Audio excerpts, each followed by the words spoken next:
Hello, അസ്സലാമു അലൈക്കും, good morning. ഇന്ന് വർക്കിലാട്ടോ.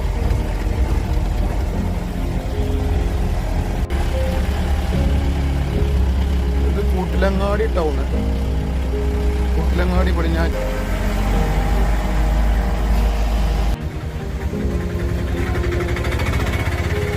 ഇതാണ് അവസ്ഥ. സാധനം മാറ്റി കഴിച്ചിട്ടുണ്ട്. വണ്ടിൻ്റെ സാധനം പുതിയ കിട്ടിയില്ല, സെക്കൻഡ് ഹാൻഡ് പൊട്ടിയെന്ന്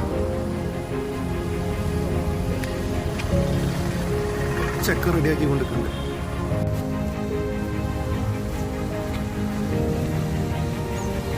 ഈ ലെവലിൽ മാറ്റമുണ്ട്.